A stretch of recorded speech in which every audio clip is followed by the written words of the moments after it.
Hey Professor, I'm here in my group project with all my group buddies. But I was originally intending on doing like a PowerPoint slideshow because I've done a lot of this talking to you through the camera. But I think I'm gonna try and do something like fancier, I guess. I'm gonna stick to this, but I will implement some slides maybe? I don't know. We'll see how it goes, but here it is. And the group project for me is talking about how three of these topics I'm relating and equating into my day-to-day life.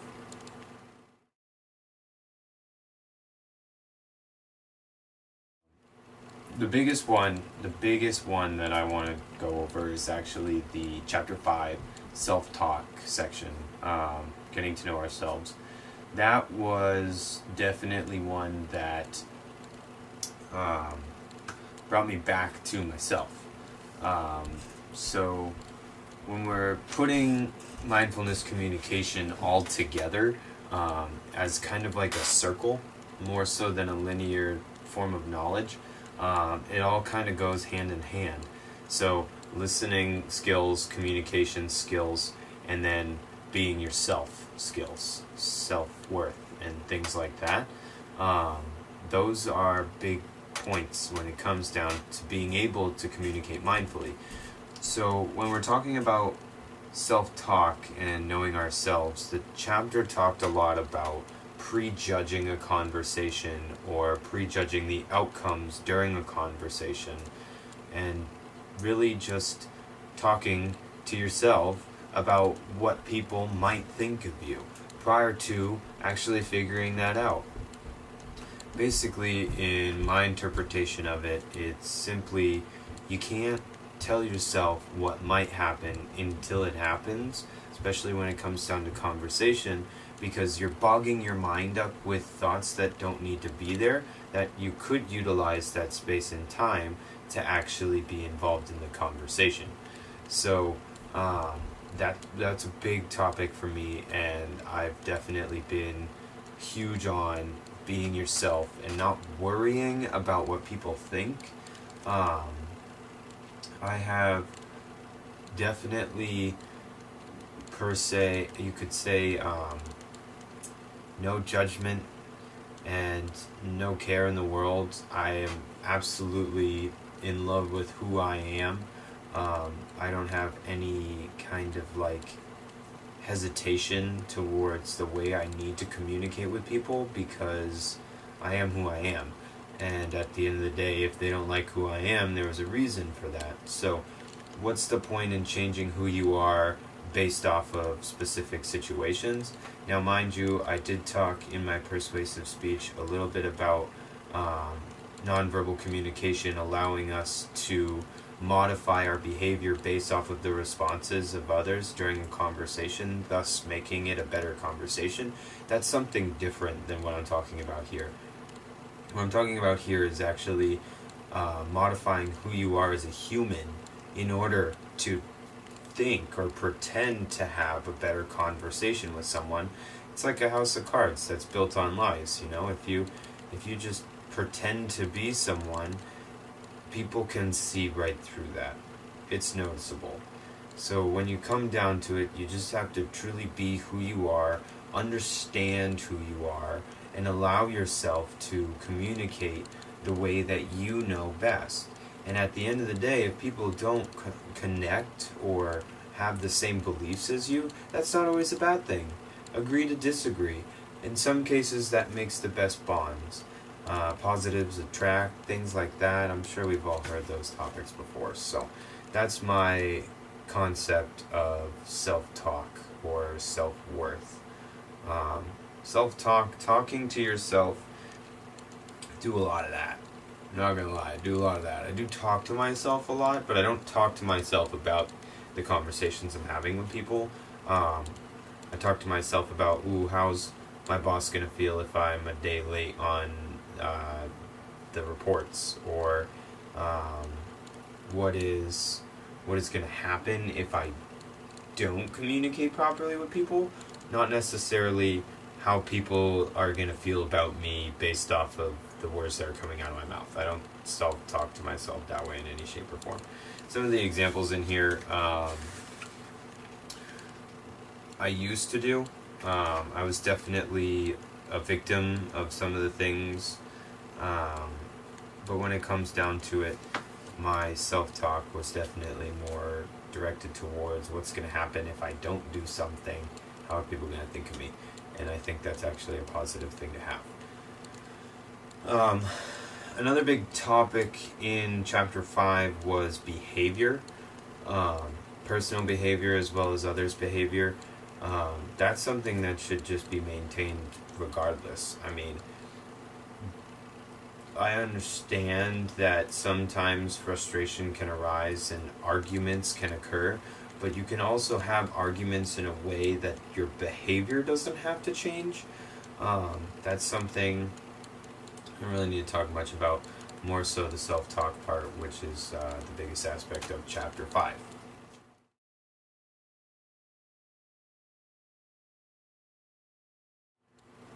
Chapter 2. Communication and listening skills. Communication and listening skills. Biggest thing that I want to go over in this chapter isn't the listening side, but the communication side, which is a huge part in mindfulness communication. So, the biggest thing that chapter 2 talks about in terms of a conversationalist and a good conversationalist is they brought up the equilibrium between talking and listening, which is a huge factor within a good conversation. Now, with my background in work, it seems to be that I'm the one talking a lot more than listening, and it definitely dives deeper into the chapter about certain situations where these things make sense to do. Like, for instance, interrupting a conversation at an important point in time can be a beneficial thing, as well as just interrupting during listening can be a harmful thing in terms of a conversation. So the balance between listening and talking is a huge factor that I never really realized until I was reading into this chapter, where I definitely noticed there were points in time in my life over the course even of the last couple months where I've felt that I've come out of a conversation in a better position from actually not talking as much. And even though a lot of people are coming to me and asking me to talk this much, also taking just as much time to listen definitely allowed me to critique my conversations and my responses based off of the things that I was hearing. So that was huge for me.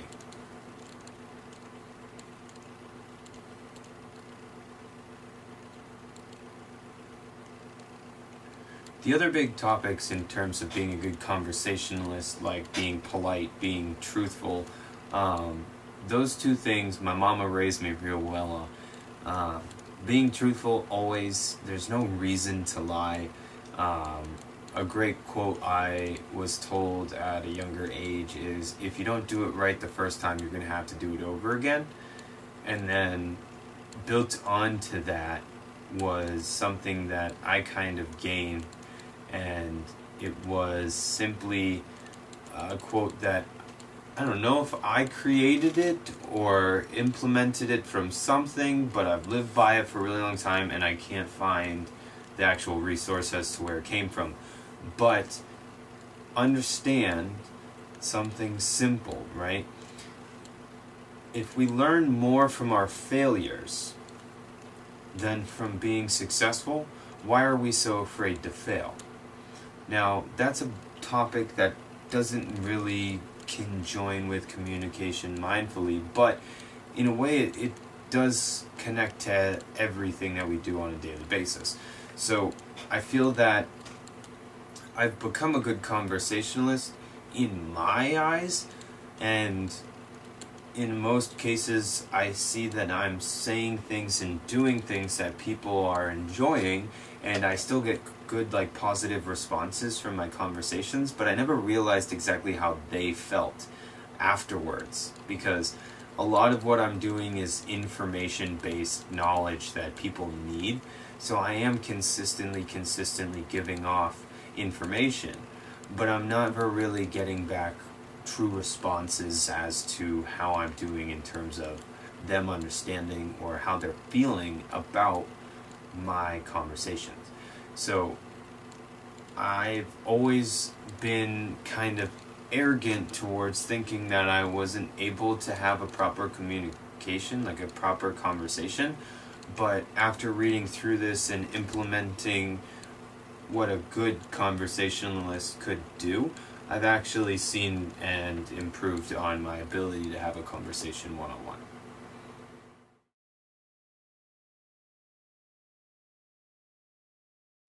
Chapter 7. Assertive Behavior.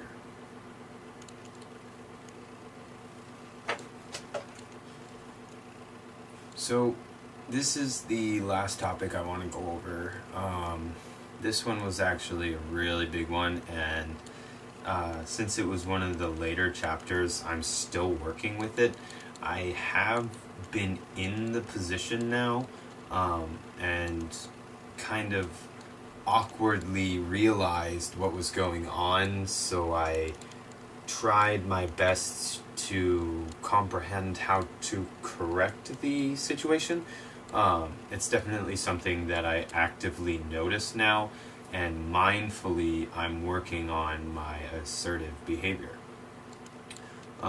This chapter was definitely one of the biggest in terms of what I need to work on. It's definitely in my nature to act more aggressive or impulsive instead of assertive. Now, when we're talking about assertive behavior, the book here and Houston talks about the fight or flight scenario. Now, he brought in some like crazy stuff about the brain, and I had to like Google how to say amygdala and the thalamus. So understanding how the brain works and how that fight or flight feeling happens definitely helped me with the progression on correcting my behavior. So when it comes down to assertive behaviors in the fight or flight scenario, so if there's ever a time where I feel almost threatened, or I've had a rough morning and I have to progress on with my day with other people who weren't a part of it, I definitely go directly into the neglection of my feelings, and that was a topic of passive behaviors, which are not healthy at all. It ties into the fact that I've stretched out my time so thin that I believe I don't have the time to consider my own emotions throughout the day, and I kind of just set them aside and I act very passively about my emotions, which definitely impacts my day-to-day behavior. So when it comes down to it, I would say with my mom and my sister, that's where the aggravation starts, and it's not like constant, but like since they're my family, they're the ones who I feel like I give so much more to, and they give so much to me, but we never meet eye to eye on anything, so it definitely creates some form of aggravation, which then, this is something that's happened, a couple weeks ago. I've had issues with my mom and my sister that were very minute, like unnecessary to get angry over things, but since I was passive about my emotions, it's something that's carried along with me over the course of 2 or 3 weeks. Some of us might know of it as like baggage, I'm definitely one to hold on to those feelings but hide them. And then when the time comes that I break down, or the last straw on the camel's back, it all comes like floodgates from, So, becoming more assertive with my behavior has been something that I never knew the actual topic on what it was that was going on with me that needed to be corrected. I knew that my aggressive and my passive behaviors were something that I needed to correct, but I never really realized how to do so. So reading through chapter 7 was probably one of the hardest chapters for me to read through, because my brain was immediately jumping to conclusions because of habitual behaviors.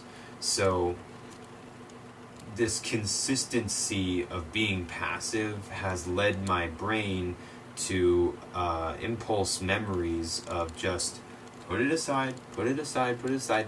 So chapter 7, I actually breezed through it more than any of the other chapters because of the fact that it was probably one of the ones that I would relate to the most. So I ended up reading back through the chapter 2 or 3 times.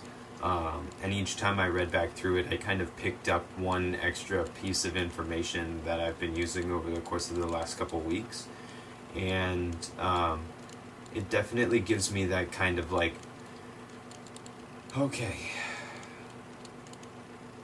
I'm going to tell you what's going on, and you guys are going to either accept it or you're not, but at least it's out there before I go into my day-to-day. But, I mean, it's not on a daily basis that I have a negative feeling towards anything, because personally, one of the biggest things for me is I want to practice my ability to just always be positive, which is something I do, but I'm doing it on false pretenses because I'm so passive with my emotions. I hide them, and I hide them behind a smile, which isn't always a good thing. So retraining my brain to be assertive in the context of my personal emotions and feelings has definitely been something that has allowed me to be more full and thorough in my conversations. Well, Professor, that's it for you on the group project. That's what I have. I did 3 of the sections because I felt like those 3 things I could talk about for a while, and those 3 things I'm going to be using on a regular basis. And this is the last project that I had to finish. I actually did my final speech prior to, and this is the one that I needed to spend the most time on because I really wanted to put the pieces together, if that makes sense. So I hope you enjoyed it, and thank you again for everything that you brought to us through this Communicating Mindfully class. It has been a refreshing course, to say the least. It's actually helped me kind of calm down and relax with this crazy, hectic 20 different things going on at once. The biggest thing I could say is that it's definitely helped me go with one step at a time in my situations. Something that I was doing once upon a time, but I was at a point where I was like, okay, one step at a time, I got that, and now I can juggle something else in there, and something else in there, and something else in there. Before I actually was able to thoroughly do each individual thing, I told myself, oh, I'm capable of doing so much more all at once, which all came tumbling down on me. But overall, it's really helped me kind of plant my feet on the ground, per se, and I appreciate it a lot. So, thanks so much.